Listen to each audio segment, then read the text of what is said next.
Today we welcome Musa B. Youssef, the author of Son of Hamas, who has returned to Israel after 5 years of not being here. Thank you for being with us. You've made some pretty bombastic comments. You've called Islam a religion of war. Is that part of the truth that you're speaking of? Islam itself, as ideology, as religion in general, is a religion of conquest, domination, taken over, and control.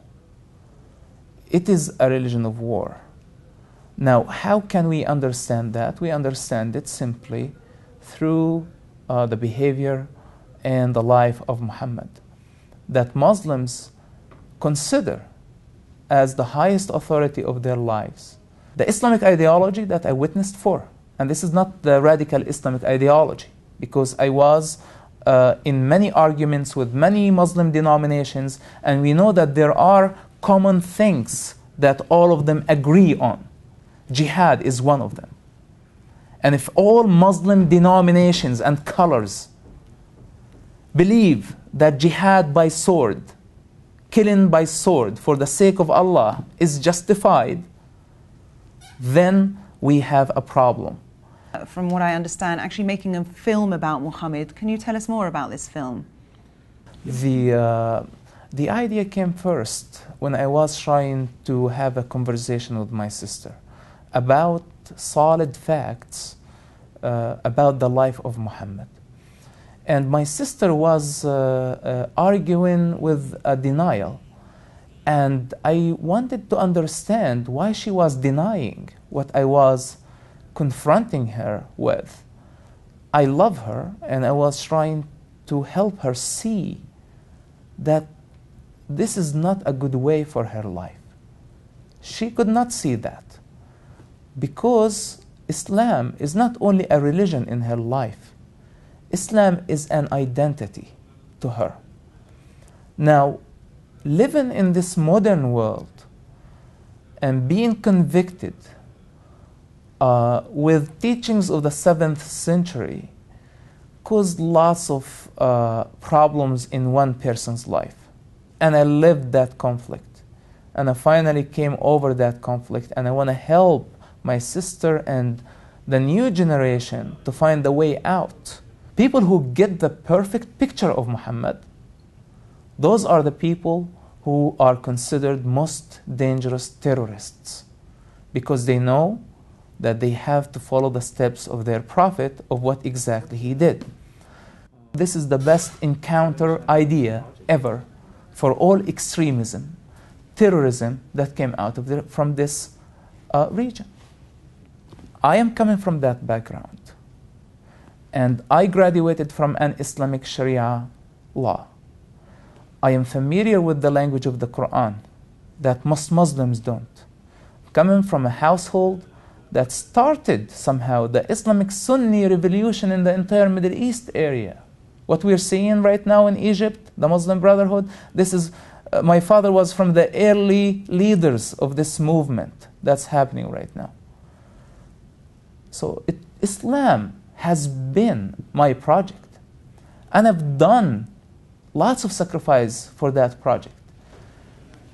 With that said, I believe it's my responsibility, because I sacrificed and I paid very high price for the cause of Islam and the cause of Muhammad, that I have the right to question that journey and bring the truth of what I witnessed, the good side and the bad side. We're not trying to offend Muslims. We're trying to bring the truth. If this is the real nature, why do you still identify with it? Please explain to us. And if this suicide bomber who's trying to kill many innocent people is motivated by that ideology, I would love to seed doubt in his head, at least to be able to question before he go and commit suicide, thinking that he's going to heaven, while he's not. He's just killing himself and innocent people.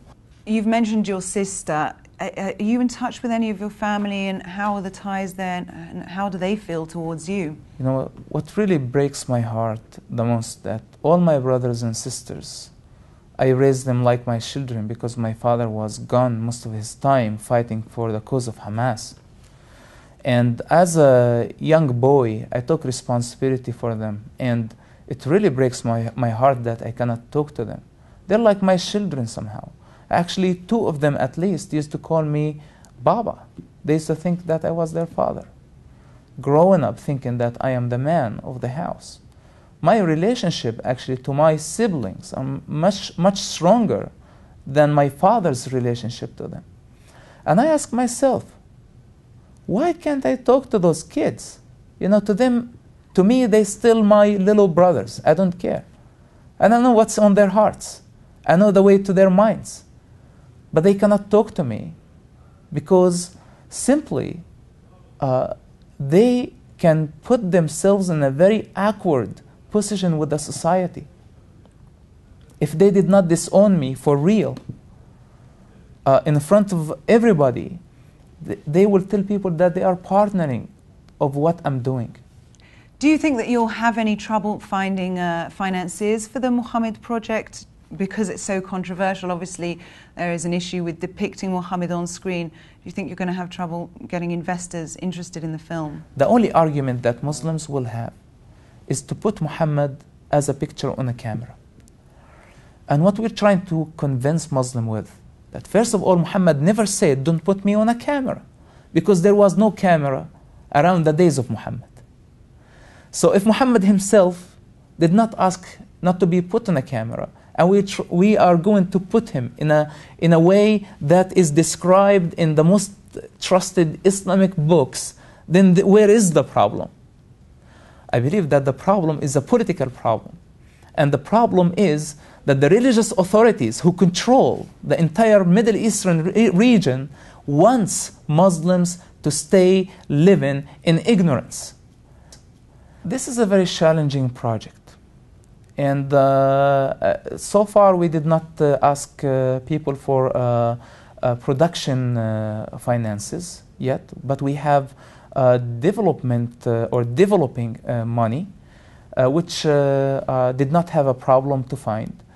We developed the screenplay, which is a big step because it required lots of research, and we had to hire an Islamic secular for a long time to investigate every thing in the screenplay because the accuracy is very important in this project. My audience is the average Muslim.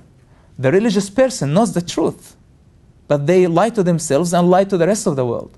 The average person, the traditional Muslim, who was born this way, the nominal Muslim, I want him to see the picture that he did not see, because I want to challenge the religious authorities with those people, with their own people.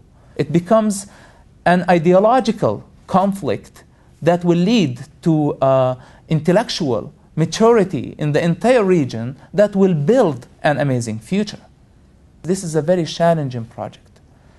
But please come to us, talk to us, and let's put our effort together.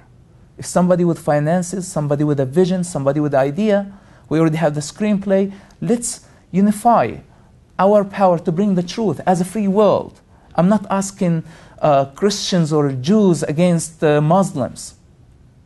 I am asking and begging every free person in this world to bring a light on a region that has been living in a world of isolation, many worlds of isolation that Islam built over the years to protect itself.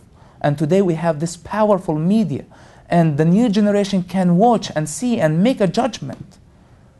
They are looking for a difference in their life. They're looking for a better future. Let's help them. Through the movie Muhammad and through writing your book and coming out against Hamas and Islam, some people have called you very brave and courageous, and other people have said you've signed your own fatwa. Are you scared for your life? First of all, I live in a free country, and I choose to live free. I'm not going to go to hide. There is nothing to be afraid about. We're doing the right thing.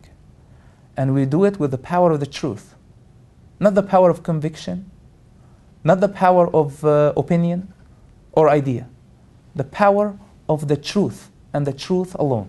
You're intimately acquainted with the mentality of Hamas. So with regards to the mentality, perhaps less from a political perspective, do you ever think that there will be any sort of reconciliation between Fatah and Hamas? Fatah and Hamas killed in the past, they're killing each other right now, and they will kill in the future. The only thing that unite them is Israel. And this is like where people, look at me and say this is a pro-Israeli when I answer something like this. Killing in the Arab mentality and the human life, unfortunately, does not worth a lot. And this is another sad reality. We keep spinning in endless cycle of violence. And I think this is the time for Arabs start to understand the importance of freedom, the importance of human life, what makes us different than animals, that we have the right to choose.